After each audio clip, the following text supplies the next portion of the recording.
टीना शर्मा, प्रवक्ता भारतीय जनता पार्टी, टीना जी का स्वागत है। अंकुश नारंग, नेता आम आदमी पार्टी, अंकुश जी का स्वागत है।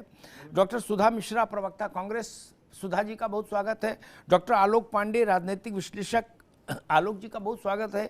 शबनम खान, सोशल एक्टिविस्ट, शबनम जी का बहुत बहुत स्वागत है।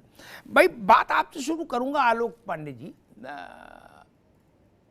एक चीज समझनी है, इसलिए बाकी तो फिर राजनीतिक लोग बहस को आगे करें ले जाएंगे। अरविंद जी ने कहा विधानसभा के पटल पर, विधानसभा का पटल में इसलिए उल्लेख कर रहा हूं क्योंकि वो एक दस्तावेजी बयान हो जाता है। जवाहरलाल जी ने कब कहा था संसद में क्या, वो आज तक रिकॉर्ड में है ना, फिर वो हटता नहीं। उन्होंने कहा कि ये जो 5600 ने 5500 करोड़ रुपया जो पेमेंट हुआ है,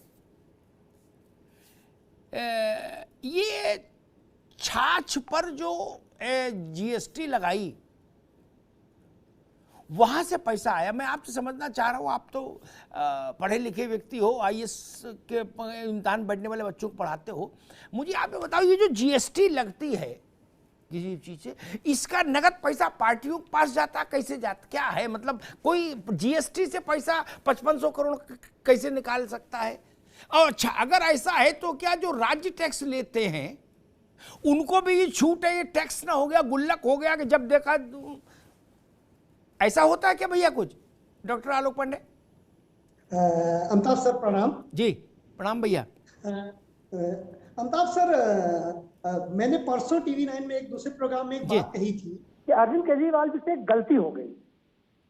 मैं वहीं से शुरू करता हूँ। गलती ये हो गई कि उसने अपने राजनीतिक लड़ाई को विधानसभा के पटल पर रख दिया।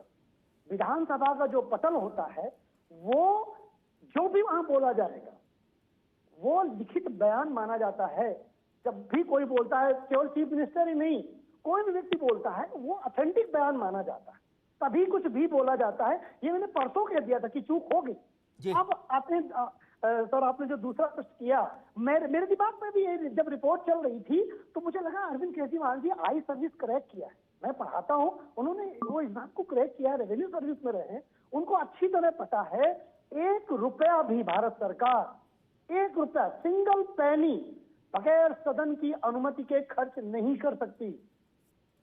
तो जब पैसा जीएसटी से कलेक्ट होकर के जाता है, वो कंसोलिडेटेड फंड पे डाल जाता है। संचित निधि एक बनी हुई है सरकार, भारत सरकार की। संचित निधि में पैसा जाता हो, चाहे मट्ठा का पैसा हो, चाहे दूध का पैसा हो, चाहे जीएसटी का पैसा हो। फिर सरकार एक ऑथेंटिक रिपोर्ट बनाती कि यहाँ यहाँ हम पैसा खर्च करेंगे।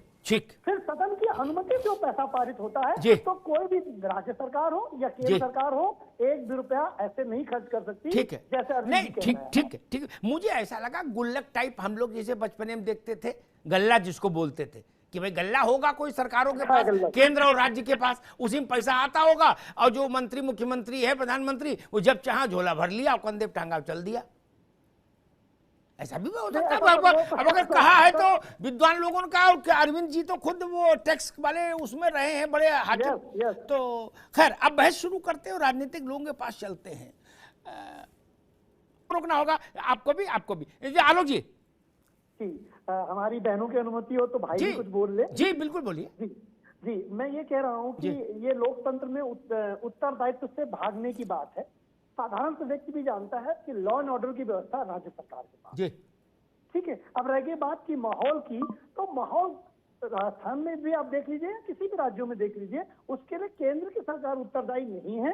ये मतलब कोई साधारण सा व्यक्ति भी जान सकता है। इसलिए हम कांग्रेस की जो हमारी बहन प्रवक्ता है, उनकी इस बात से मुझे असहमति है। उन्हें अपने जो दायित्व है उनको निभाना चाहिए और ज्यादा इमोशनल होना चाहिए देश की जनता के प्रति। अमिताभ सर, बीच में मैं जो कहना चाह रहा था कि ये जो हमारे राजनेता हैं, इनका उत्तरदायित्व क्यों नहीं है? इसका उत्तर भारत की प्रेम्बल में है। वो रहस्य वहां छुपा है sir. We the people of India, यानी भारत के लोग मालिक हैं। ये तो नेता, हम जनता के नौकर हैं। आप अमिताभ सर बताइए, नौकरों का उत्तरदायित्व कहाँ होता है दुनिया में? तो इसलिए संविधान बनाते समय इन लोगों ने अपने आप को नौकर बना लिया। नौकर तो बेचारा मालिक के अधीन होता है, मालिक तो जनता है। तो ठीक है, मैं समझ गया, ननकू और रज्जाक की गलती है, मैं समझ गया, ननकू और रज्जाक की गलती है, बाकी सब बरी। शबनम खान, क्या कहना चाह रही थी आप? जी, हमारी राजनीति कितनी विचित्र हो गई और कितनी खिन्नता वितृष्णा पैदा करती है।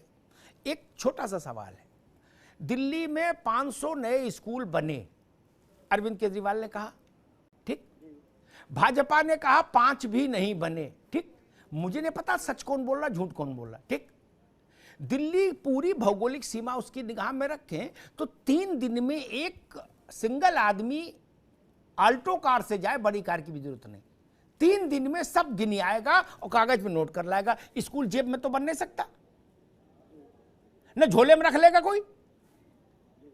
फिर भी उसकी जांच की बात नहीं हो रही, वो 500 ठोके हुए और ये करे 5 भी नहीं बने। ये क्या तमाशा हो रहा है आलोक जी? अमिताभ सर, मुझे तो यही लगता है कि इन दोनों दलों ने या भारत के राजनीतिक दलों ने जनता को जरूरत से ज्यादा बेवकूफ मान लिया है। मुझे बस यही लगता है, क्योंकि अगर आप आरोप और प्रत्यारोप लगा रहे हैं तो सिद्ध करिए, क्योंकि यही जो आपने आज विषय उठाया, इसीलिए मैं बार बार बहुत दिनों सोच रहा हूं कि आरोप लगाइए और भाग जाइए, गलत है। और सदन जैसे पवित्र जगह पर आरोप लगाइए और भाग जाइए, ये और महापाप है। एक तो पाप है, एक महापाप है।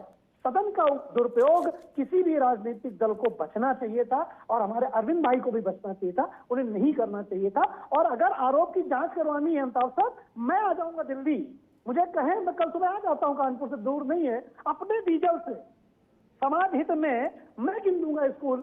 मैं तैयार हूं साहब आने के लिए, बस ये बोले हम सुबह आ जाए, रात में कार चलाते हुए और हम सारे स्कूल गिने दे रहे हैं। ठीक बात, ठीक। को लड़ रहे हैं ये लोग आपस में।